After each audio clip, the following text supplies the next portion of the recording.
Perfect. Good morning and welcome to our session, the completeness check of the application before the submission for the first phase of the joint call 5G communication technologies.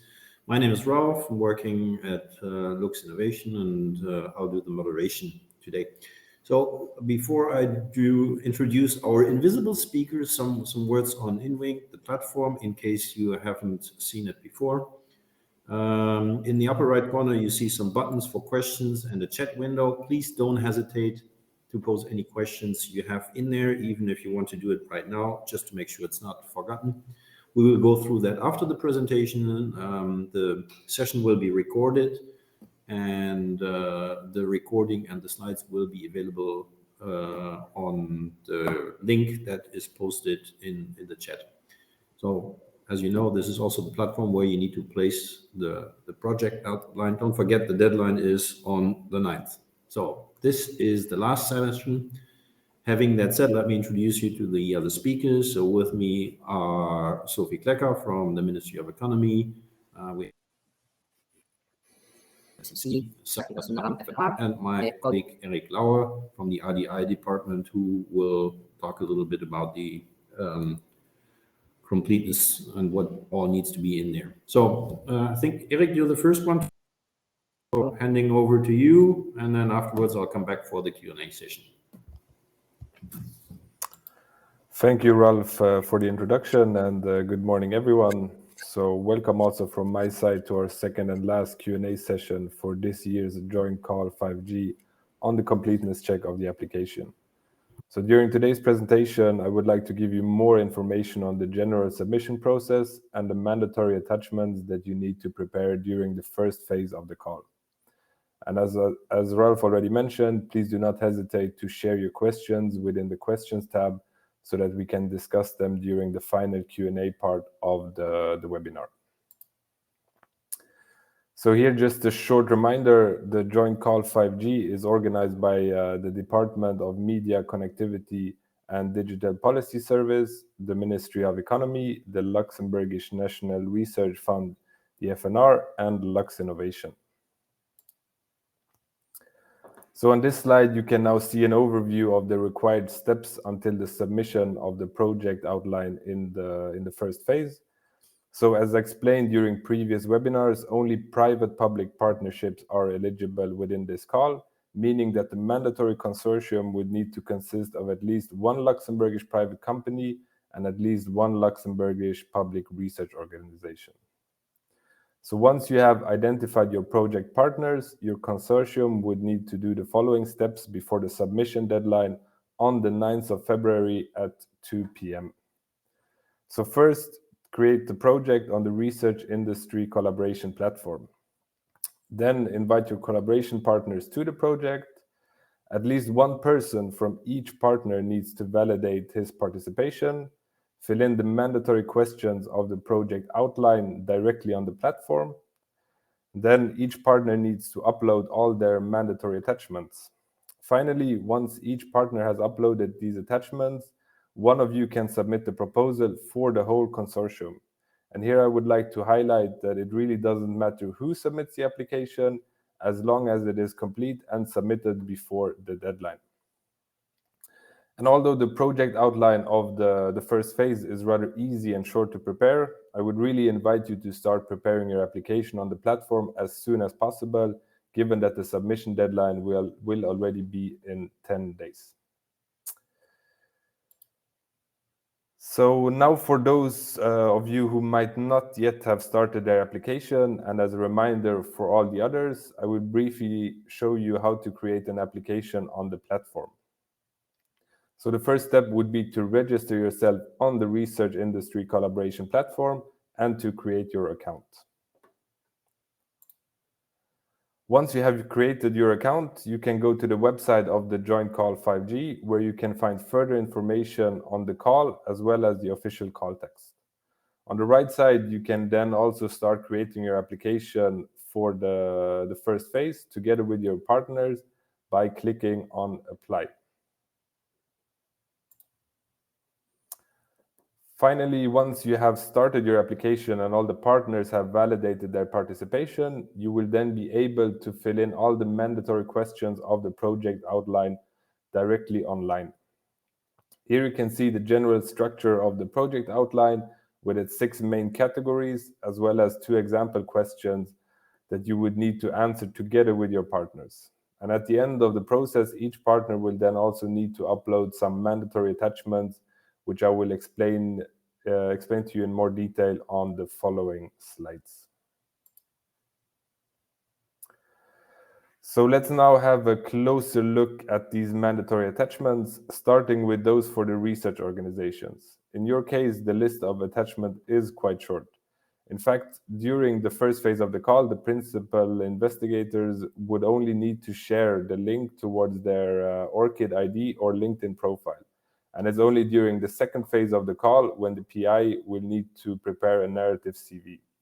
For further information on the applicable guidelines for phase 2, you can also already have a look at the usual FNR financial regulations. For the companies, the list of the mandatory attachments is a little bit longer. As for the research organizations, you should also share the link towards the ORCID ID or LinkedIn profile for the main investigators of the project. But in addition, you would also need to prepare some company-specific documents. First of all, you need to upload a full legal organizational chart of your company and the group that it might be a part of. This in order to assess the size of your company. It is important that this chart is complete and reflects all the linked and partner companies as well as the ultimate beneficial owners. In addition, you would also need to submit the 2021 and 2022 annual accounts for the applicant company itself, as well as the consolidated accounts of the group that it might be a part of. But let me give you some more details on these annual accounts. So if your company is not part of a corporate group and can thus be considered as autonomous, it will be enough to simply upload the accounts of the applicant company itself. If your company is part of a corporate group with consolidated accounts at group level, please also submit these consolidated accounts. On the other hand, if your company is part of a corporate group, but you don't have consolidated accounts at group level, you should submit the accounts of all the linked companies. And finally, if your company or the group have lost more than 50% of their subscribed share capital and share premiums due to accumulated losses, they would need to be considered as an undertaking in difficulty. In that case, you should provide some supporting documents to demonstrate that you are already in the process of resolving the issue, for example, through a recapitalization of the company.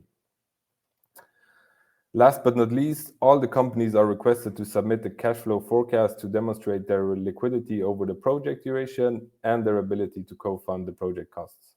While startups, which are younger than 3 years on applicant level, need to prepare a detailed cash flow, all the other companies can prepare a simplified version. To support your assumptions, you can of course also share additional details and documents directly in the cash flow file. And just as a reminder, you can also download some templates within the attachment section of your project on the platform. For additional information on these documents, you can of course also have a look at the previous webinars where we explain them in more detail.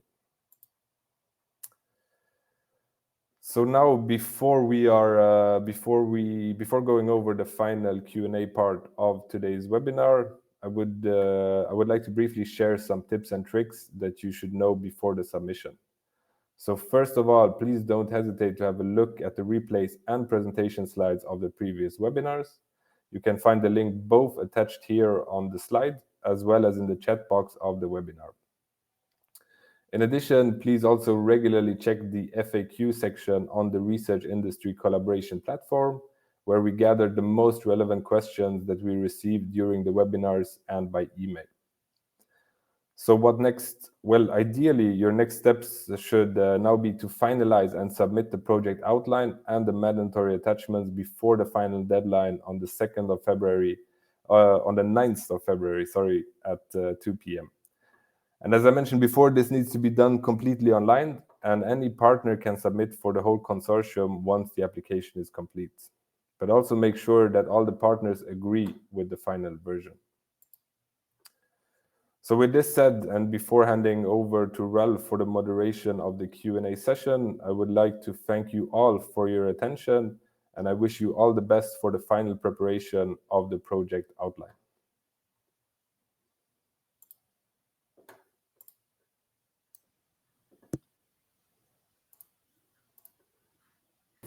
And back in the loop. So now we have the full view on who's speaking. Okay, yeah, so coming to the Q&A session. If you have anything that you would like to know, please feel free to post it in the chat. Haven't seen anything yet.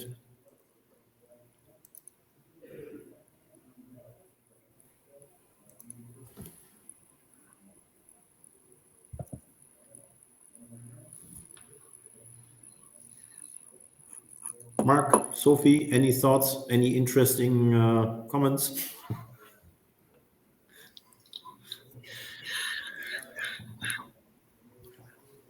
One thought from my side is in let's say this consortium which we are running now is somehow different for the call for projects we have done before, because we had the possibility to do a direct financing of administrations. But in this call, this is not possible anymore. So if you are in syndicates or communes which are interested in the project, you have to your role as being a subcontractor of either in one partner from the research area or from the industrial area. And this has to do with rules which have applied. But it's not that you're excluded from this call. That's one thought I have. Another thought is that we have a certain amount of money put into the call, and we are flexible on how many fundings we will allocate to the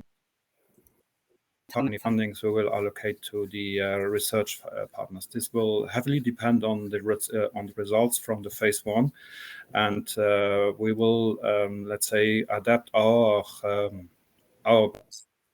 to this to the outcome of this phase. So these are two main thoughts I had, which I wanted to point out again before let's say going into the hot phase of applying for the project, which I also from my side wish everybody good luck and all the best. And we are really looking forward to the ideas, and we're really looking forward for a very interesting project to show up on the platform. Thank you. Perfect, thanks. So I see the first questions are popping up. I don't know who wants to take the first one. Could you explain once again the percentage of funding that companies can receive? For instance, if the project costs 2 million, could a company get 350K? Yes, so maybe I can take this question. So for the company, the percentages, they were presented in the info session, but just as a reminder, the aid rate accessible to the companies will depend on the size of your company, so whether you are a large, medium, or small company, and also the type of research which is undertaken, where we differentiate between experimental development and industrial research.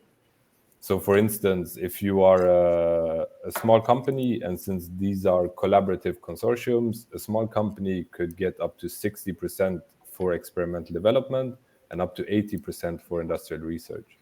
If you're a medium-sized company, you can get up to 50% for experimental development and 75% for industrial research.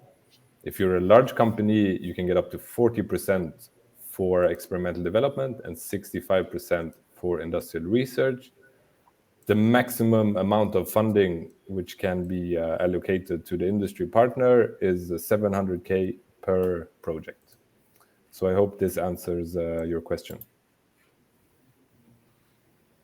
Yeah, then we have a second question, Eric. I think that's also for you. It's regarding the organizational chart of the organization. So is it supposed to be with people and positions?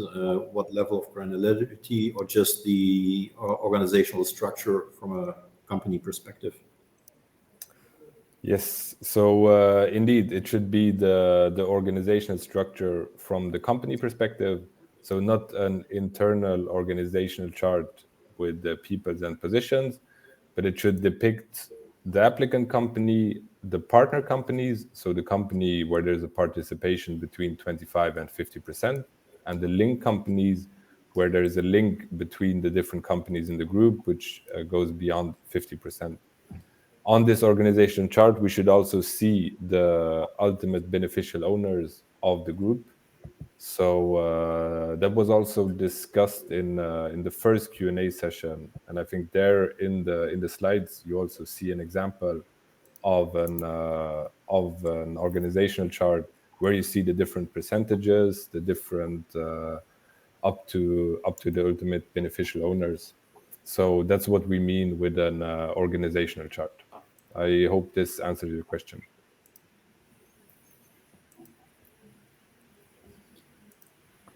So I've been jumping between the discussion and the questions, but currently I don't see any further stuff. Sophie, Saktival, anything for Mako or FNR? Nothing from my side. Nothing from our side too.